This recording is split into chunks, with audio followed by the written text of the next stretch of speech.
You stand where the desert breathes heat like a kiln, palm to a limestone block still warm from the noon sun. Resin, lotus, and river silt cling to the air. In the distance, a priest's rattle flickers like a cicada.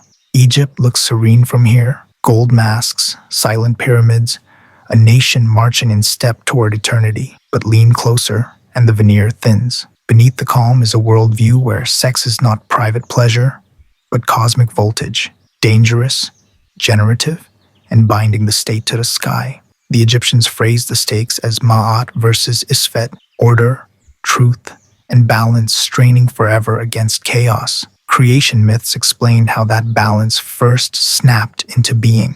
In one version, the self-begotten god Atum emerges alone from the dark waters and brings forth the first to find pair by an act of solitary generation. It is less a tale about anatomy than about power. Life can be sparked by a focused, ritualized gesture.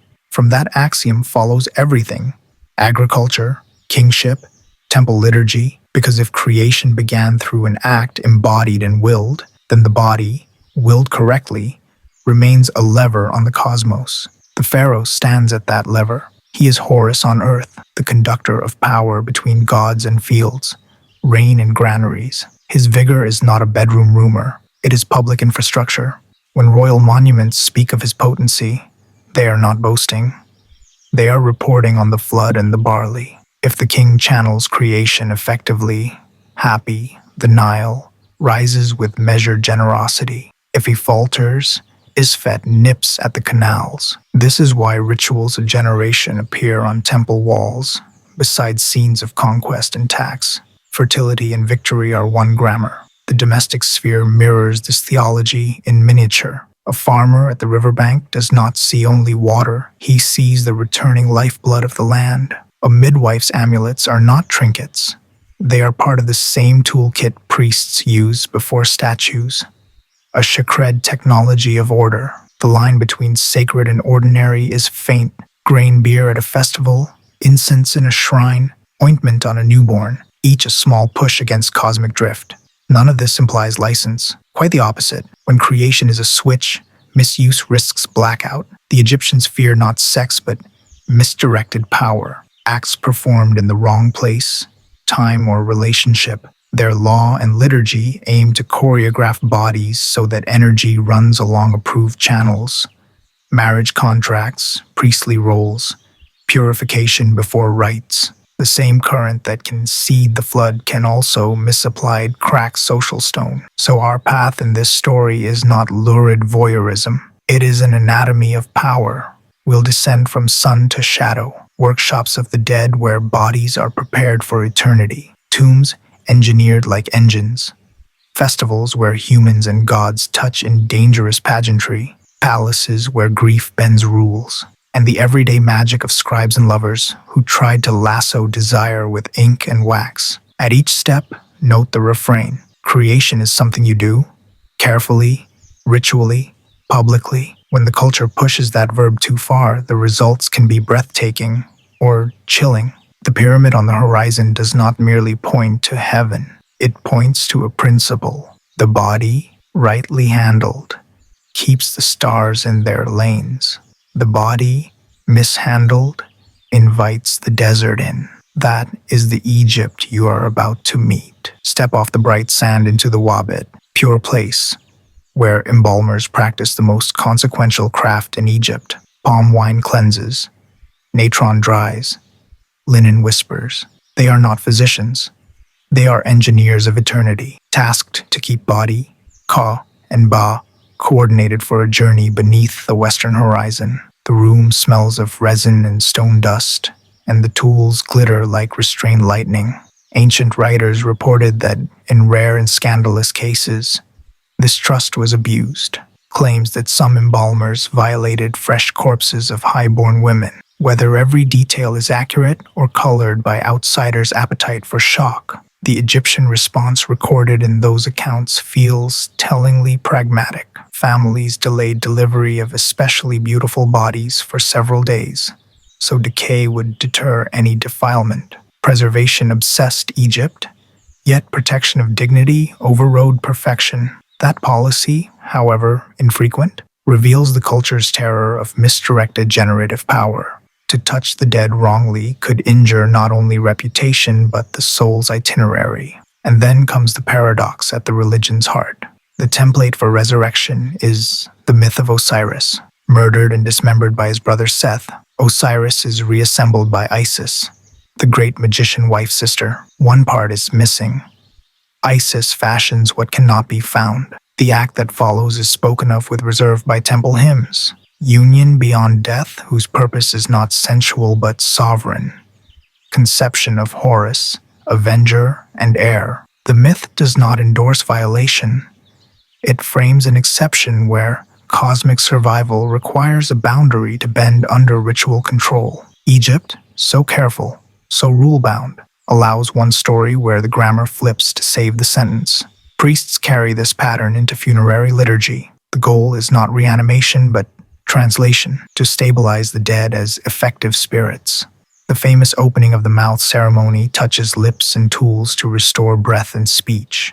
Ointments, utterances, and gestures reknit personhood. The anxiety is precise. A body mishandled risks muting the voice at judgment. A rite misspoken risks misaligning star maps and names. Hence the obsession with correct words etched on sarcophagi and amulets. The maps through darkness. Notice how law and myth cooperate. Law restrains the living, purity rules, witness protocols, penalties for desecration. Myth dignifies the dead. You are not refuse, but a vessel awaiting reorientation. Between them stands craft, the embalmer's disciplined choreography that makes theology tactile. Packets of natron placed just so, resins layered, linen counted in hundreds of strips. This is not morbid. It is Egypt's most hopeful labor. And still, the paradox hums. Those same workshops handle perfumes linked to festivals, pigments that also color statues for feasts, knives akin to those that slaughter bulls for temple banquets. The boundary between death and celebration is thin because both, in Egyptian thought, feed order when staged rightly. A corpse becomes a pilgrim, a feast becomes an offering.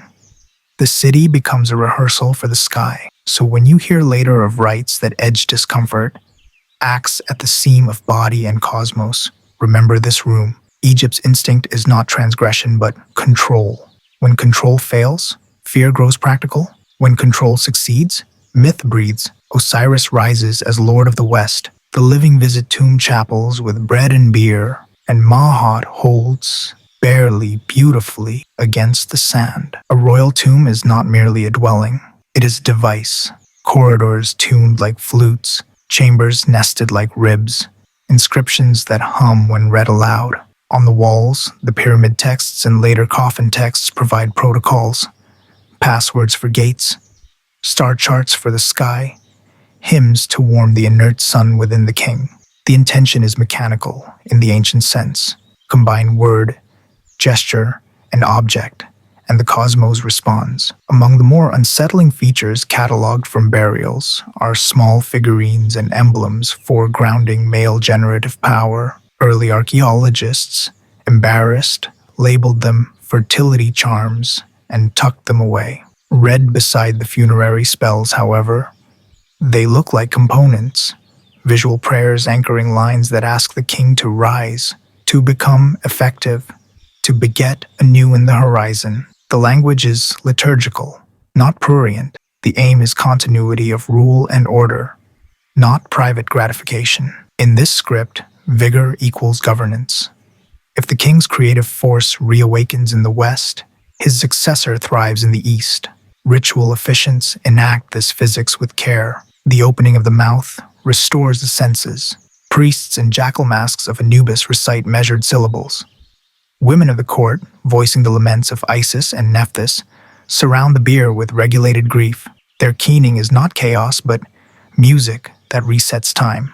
Oil, linen, cedar, gold. Each material has a temperament. Each must be handled at the proper hour, under the right star. The logic expands beyond tomb doors. At the river, at the season's edge, The king appears in festivals of renewal. In some traditions, he offers symbolic essence to the Nile, gesture translated by priests into hymns about the flood's safe return. Ancient descriptions of such rites, sometimes literal, sometimes poetic, are unanimous about meaning. The ruler pledges his creative strength to public welfare. If the inundation arrives kind and timely, Egypt judges the rite effective. The metaphysics is agricultural. Seed into furrow, water into basin, life into drought's mouth. Egypt's scruple shows in the scaffolding around these actions, ablutions, taboo days, private preliminaries. No rite of generation is performed casually. Purity protects participants and bystanders alike because misfire threatens more than embarrassment. It risks famine. The pharaoh's body is not only his, it is treated as a state instrument. Reliefs show him nursing from goddesses, grasping ankhs, aligned under stars, images that convert physiology into policy. Why then do certain artifacts and lines of text make modern readers flinch? Partly because the Egyptians speak frankly about function, a candor that modern piety often disguises. Partly because we import categories, sin, shame, that aren't theirs. In Egypt's grammar, the question is never, is this titillating? But, does this sustain ma'at? That standard is severe. It sanctions tenderness, a mother's milk offered as a divine symbol, and forbids cruelty, defilement of a body as a crime against the voyage. It also tolerates ritual directness we would relocate behind euphemism. Walk the tomb again with this lens. See the shafts that catch first light on a solstice. See ceilings spattered with stars, as if night paused mid-flight to sign the contract. See small objects, awkward to us, placed like fuses. A tomb-turned machine is only as decent as the hands that wire it. Egypt insists those hands be washed, words be exact, and purpose be communal. The king crosses, the flood returns, the people eat, the stars keep time. Festival crowds press against painted pylons. Standards snap, incense smokes like spun honey. In Mendes, worshippers honor a ram-shaped deity tied to vigor and creation. Classical authors report shocking scenes here, claims that a woman publicly mated with the god's animal emblem. Modern scholars debate whether those outsiders misunderstood symbolism, magnified rumor, or recorded an extreme rite. What matters for our lens is the function Egyptians ascribed to such cults. Channel raw life force into safe ritual frames so fields, herds, and families flourish. Even when stories strain belief, they orbit the same idea. Managed power wards off Isfet, the royal household dramatized the tension between rule and intimacy. To mirror divine pairs, Egyptian kings at times married within the family, most clearly in later dynasties, and in earlier periods through titles that place sisters and daughters as great royal wives beside the throne. Inscriptions show daughters like Bintanath and Meritamun elevated to queenly roles under Ramesses II. Were these arrangements ceremonial, political, or fully marital? Evidence suggests a spectrum. However read, the aim is transparent. Concentrate sacred legitimacy by placing the king's partner within the most pure bloodline available, imitating the divine households that people temple walls. Modern instinct recoils. Egyptian logic asks whether the pairing anchors Ma'at. It is less a romance than a state diagram. The gods themselves model the grammar at its strangest. In the Contendings of Horus and Seth, a legal struggle over the throne tilts into bodily humiliation, trickery, and counter-trickery. The text is blunt because the claim is stark. Power can be asserted or subverted through acts that mark dominance. Isis's cunning overturns violation with a legal coup disguised as kitchen work. The courtroom of the gods becomes a stage where proof is made visceral and then purified through verdict. The myth unsettles precisely so the law can settle. Beyond palaces and papyrus, ordinary people reached for control with magic. In Roman and late pharaonic Egypt, love spells and binding charms appear on wax figures and lead tablets, A spurned lover might commission a text commanding an unseen spirit to stir restlessness until reconciliation. A rival might be bound, so his advances fail. These acts are ethically fraught by any age's measure, yet they expose a continuity with state ritual, the conviction that words plus emblem plus substance can alter the fabric of experience. Everyday religion is a pocket-sized version of temple physics. Sacred animals, ibises for Thoth, cats for Bastet, bulls for Apis, further illustrate how Egypt domesticated awe. Each creature functioned as a meeting point. Feed it, garland it, process it, mourn it, mummify it, and you practice a cycle that teaches stewardship and channels dread. To harm the emblem invites sanction. To honor it invites blessing. The same choreography that moves kings moves neighborhoods. What should we carry away? Not a tally of scandals, real or alleged, but a map of boundaries. Egypt's genius is to admit that human bodies can amplify or scramble the world. So the culture writes scripts: when to abstain, when to pair, who may touch which statue, which words wake a mouth of stone, which offerings keep a river patient. When those scripts are followed, bread rises and stars are punctual. When they fray, fear grows practical. Families delay burials, courts convene, myths warn,